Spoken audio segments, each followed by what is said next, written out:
พิ่นสิเอาไปฝาก FC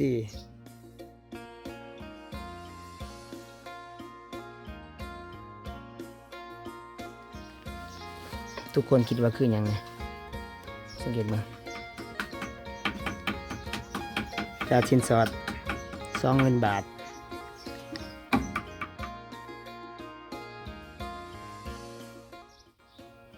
สบายดีแม่พี่น้องเด้อทุกคนนี่ก็มาลินเพื่อนน้องอ่อนทุกคนนี่เป็นเพื่อนเพิ่นเด้อในหลายเสาพี่น้องเบิ่งปั้นห้องแถวเบิ่งโอ้ยาวอัดลาดความยาวน่าจะ40 เมตรนะเป็น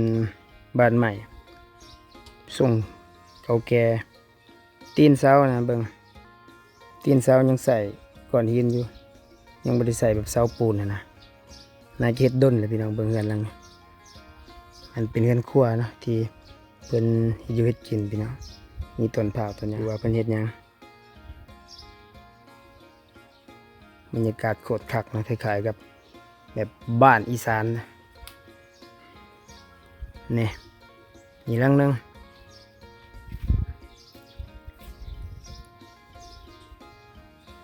เดี๋ยวไปทางพุ่นก็เป็นบรรยากาศตรงหน้าคล้ายกับภาคอีสานคักทุกคนฝากติดตามรับชมเด้อทุกคนเนาะให้กำลังใจเบาเล่คือเก่าที่สำคัญบ่ให้การโฆษณาเด้อเดี๋ยวบ่มีเงินเติมน้ำมันรถเมื่อถ้าแต่งเด้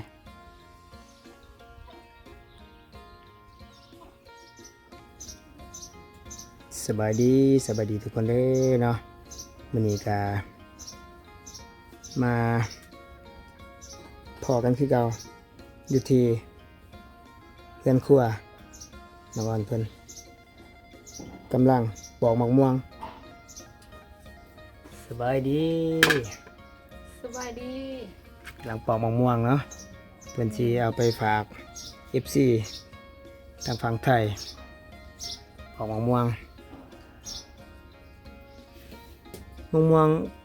กระสอบบ่แม่นหมูกระโซ หมากสุกไปพี่พาน้องมาเบิ่งเป็นเห็ดหยัง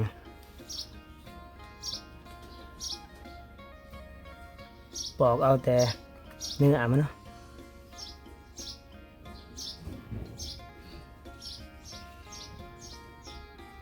เอาแต่เนื้อมันเอาไปขัว มะม่วงกระสอพี่น้องอยู่ทางฝั่งลาว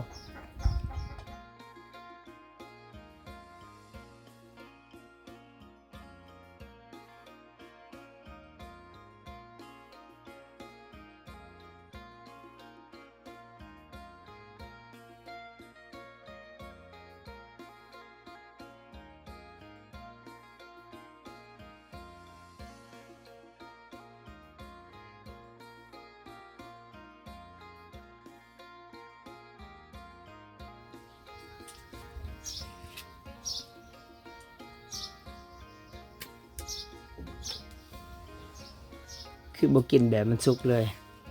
มันบ่แซ่บบ่ แซ่บคือกัน อันนี้นี่เอาเฮ็ดแบบว่าแนวใดเขาบ่เข้าใจไว้แบบ กินล้น อ๋อ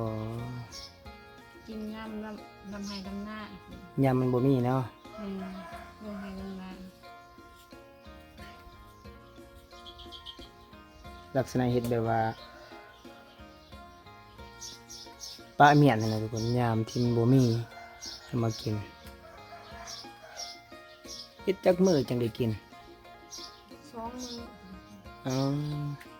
มื้อ3 มื้อก็เห็นแล้วแต่แดดแห้งก็เห็นว่า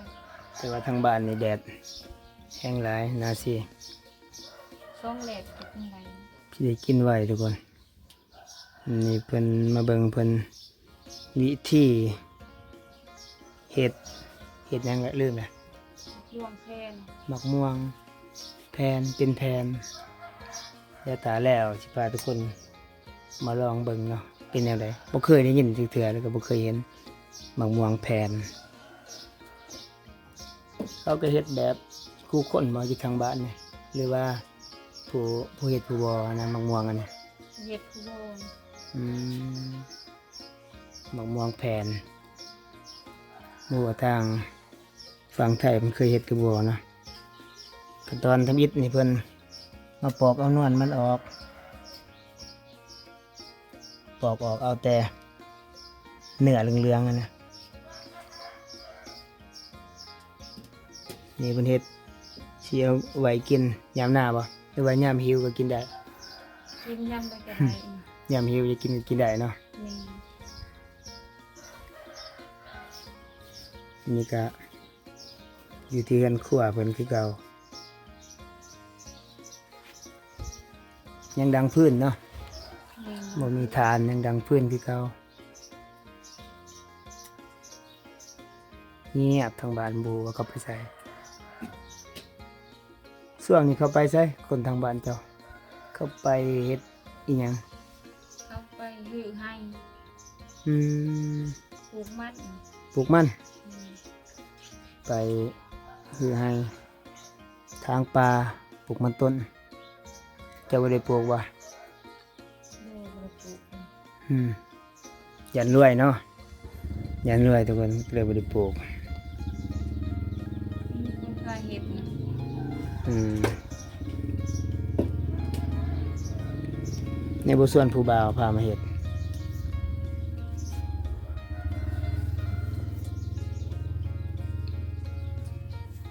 สิปอกหมดป่ะนี่บ่ติยังหลายแบบว่ามักม่วงอันนี้เวลาเฮ็ดแล้วเนี่ยรสชาติเป็นจังแซ่บคือเก่าบ่หรือว่ามันรุดกว่าเก่า มันก็สิแซ่บกว่าเก่า โอ้แซ่บกว่าอีก แม่นเพราะเฮาไป แซ่บ ขั่ว กว่าเป็นหน่วยแบบนี้เลยบ่ แม่นแซ่บกว่าเพราะเฮาไปขั่วแล้วมันสิขั่วเกี่ยวกับเขากว่าเก่า อืมฮะเดี๋ยวสิกลายเป็นขั้นตอนในเบิ่งทุกคนตอนนี้เพิ่นกำลังเอาเนื้อมะม่วงออกกันนะเพิ่นเฮ็ดมะม่วงแผ่นเพิ่นจะฝากให้แม่ย่าเพิ่นอยู่ทางฝั่งไทยมะม่วงแผ่นเดี๋ยวถ้าแล้ว2 มื้อจังได้กินเดี๋ยวจังสิพาทุกคนนะไปชิมว่าเป็นอะไรบ่เคยกินจักเทื่อมะม่วงแผ่น แต่ว่ามะม่วงมันสุกอยู่เลยสุกแล้วนะแต่ว่าเอามาเฮ็ดแบบยามเฮ็ดหน้าเป็นบุแหละเป็นไว้กินอย่างเฮ็ดหน้าห่อนเนาะทางบ้านเจ้าเนาะห่อนแห้ง อืม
มันสิเก่ง ยังได้เอามาต้มเนาะเนี่ยนี่ครับบ่ได้เติมน้ำตาลเลยทุกคนเติมบ่เป็นแบบมะม่วงสดๆเลยนะเพื่อมันจะได้รสชาติของมะม่วงแบบแท้ๆทุกคนโอ้คักๆการเฮ็ดมะม่วงแผ่นครั้งแรกที่ได้เห็นอยากได้ถ่ายให้ทุกคนได้เบิ่งเนาะเพราะว่าอยู่ทางฝั่งไทยเพิ่นก็ยังมีหรือบ่เฮ็ดหมากม่วงแผ่นครับว่านะทางฝั่งลาวเพิ่นเอิ้นหมากม่วงแผ่น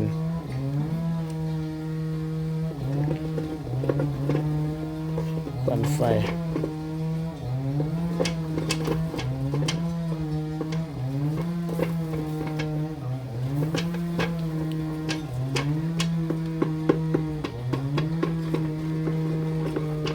ากมีเสียงรบกวนหน่อยหนึงเด้อทุกคนเสียงเขาเจ้าเลื่อยไม้เนาะเสียงจักรติน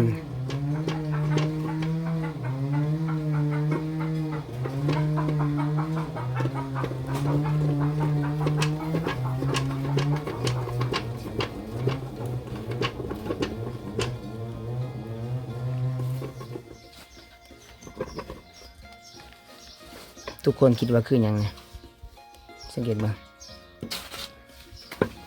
คล้ายๆกับน้ำผึ้งนะน้ำผึ้งเดือนหา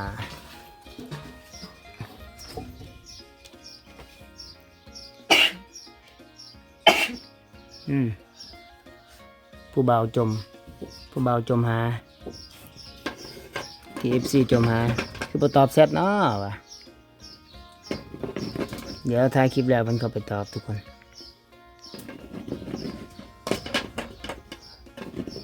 ก็ตอนสุดท้ายแล้วบ่นี่ เนี่ยมันจะใส่น้ำปลามันเย็นพอไม่หอม ก็บ่ได้ยากเนาะเพราะว่ามันบ่ได้มีส่วนผสมหยังหลายนะเฮ็ดมีแต่ว่าปอกมะม่วงมาทุกคนมาต้มให้มันเปื่อยๆคล้ายๆกับน้ำผึ้งแล้วก็มาสิมาใส่ใบตอง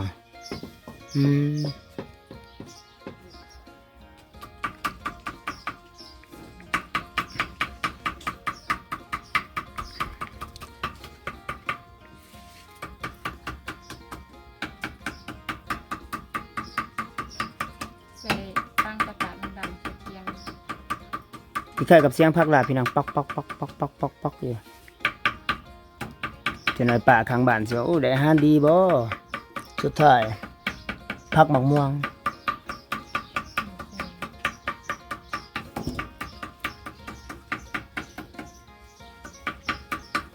ไม่ได้ไปหาอาบน้ำเซ่บ่ ไป ฮ้อนแดด ตอนแรก ยามแรงๆเนาะอาบน้ำเซ่มันขี่เหือปะขี่เหือไปปะ ลงเก็บผักบงเลย เขาพักแบบนี้เพื่อหยังเขาจะเข้าใจ ผักให้มันบาง มันบาง เมียนให้มันมุน ให้เพิ่นพักเนี่ยให้เนื้อมะม่วงหันมุนแล้วก็บางมันจะแห้งไว้เนาะ กันถ้าตูดไปโดนมันกับมันมองห้ามมันทา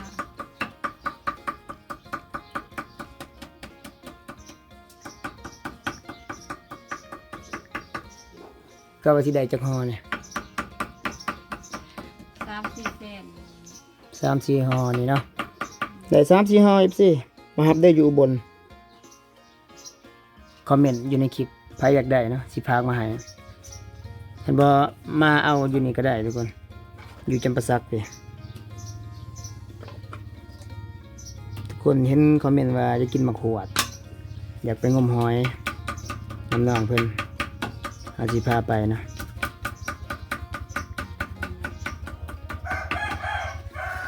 ถ้าอยากได้คอมเมนต์เด้อ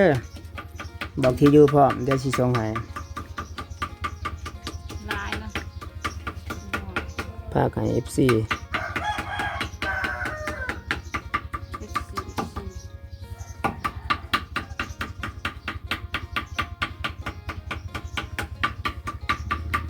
ได้2 คนแล้วมัน2ฮอหมู่ว่าซื้อไผคอมเมนต์ได้เด้อสนใจป่ะ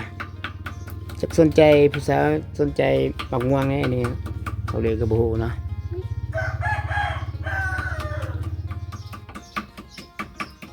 กำลังได้3 แผ่น3 คนเลยเด้อใครจะเป็นผู้โชคดีนะ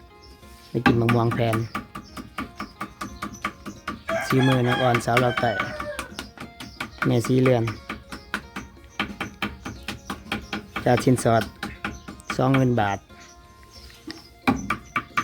ถูกใจบ่มีค่าชิ้นสอดเป็นว่า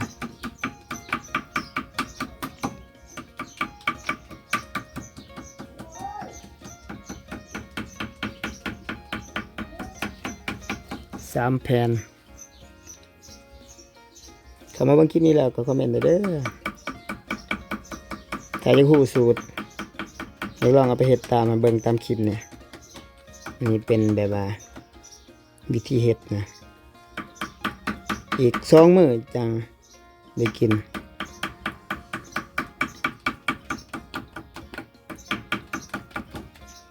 มักม่วงยังก็เฮ็ดได้บ่ ได้ เฉพาะแต่มักม่วงอันนี้ ได้เบิดนะแต่บางมื้อ อ๋อแต่มันเฮ็ดได้ทุกประเภทของมักม่วงทุกคนมักม่วงนังก็ได้ม่วง ม่วงนางในเฮงแสบ ม่วงนังม่วงซีนก็ได้เอาก็บ่ฮู้ซื้อมักม่วงเนาะ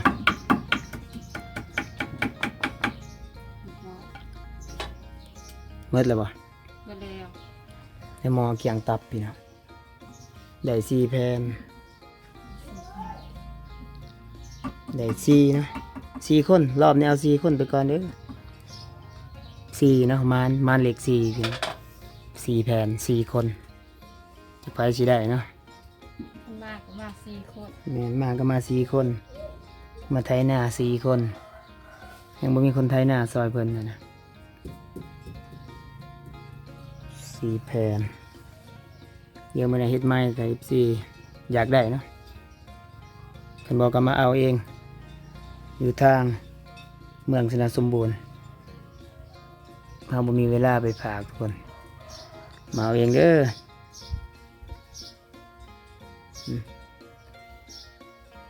เฮ็ดแนวใดอีกบัดนี้ มันไปตาก เอาบ่ได้ห่อเมียนบ่ โอ้โหตากแดด อันแมงวันสิบ่ตอมมาบัดนี้บ่ห่อ โอ้โหตากแดดอยู่ เฮ็ดแบบนี้แล้วเอาไปตากแดดอีก มันก็หยันแดดคือกัน อืม แดดมันแห้ง ตากอีก2 มื้อเนาะ2 มื้อหรือ3 มื้อบ่ไปตากแดดอีก2-3 มื้อถ้าแห้งแล้วสิพามาเบิ่งมันสิยังเป็นสีแบบน้ำผึ้งกันบ่หรือว่าเป็นแนวใดแนวถ้าแห้งแล้วก็สิลองมาชิมมาทุกคนเอ้าสำหรับคลิปนี้เฮาก็มาถ่ายที่ชีวิตชนบทนี่ก็เป็นขั้นตอนการเฮ็ดบักม่วงแผ่นเฮ็ดเป็นอาชีพขายนี่ได้ทุกคน ไว้ ได้นะ เขาเจาะกับไฟ เขาเจ้าก็เฮ็ดไปขายนี่ตามเบิ่งเฮ็ดแบบว่าคือสิแซ่บกว่านะถ้าแล้วบ่เลยพาทุกคนมาชิมเนาะแต่ว่าทุกคนอยากเฮ็ดตามก็เบิ่งในคลิปนี้เด้อขั้นตอนแรกเฮ็ดจังได๋แน่เนาะจนฮอดขั้นตอนสุดท้ายตากแห้งแล้วก็จังมีฮอดขั้นตอนกินแต่ว่าบ่ทนทานเนาะ2-3 มื้อเฮาสิบ่ได้ต่อคลิป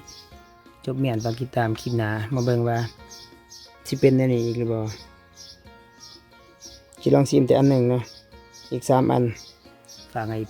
14ทางใดก็ได้เนาะถ้าสนใจแต่มันบ่เน่าก่อนนะฝากติดตามเอาเลยเด้อออนไลน์ทางนี้เนาะคลิปหน้าแซ่บคลิปนี้สบายดี สบายดี ให้14ก็มาติดตามเบิ่งเด้อเนี่ยการเฮ็ดมะม่วงแผ่นเนาะอ้ายบ้านนี้เอาเดี๋ยวมันกล่องเนี่ยจะหน่อยมะม่วงแผ่น14บ่แห้งเด้อตากแล้วทุกคนตากใส่ลังกะซีเนาะมันจังแห้งไวอีกมื้อหนึง2 มื้อเดี๋ยวพามาชิมเด้อพามาเบิ่งมันสิเป็นจังไดนะเฮาก็บ่เคยกินจักเทื่อมันสิออกคล้ายๆกับกินในหน่วยหรือว่าแซ่บกว่าก็เป็นจังได๋ก็อย่าลืมเข้ามาติดตามรับชมเด้อสำหรับคลิปนี้สบายดี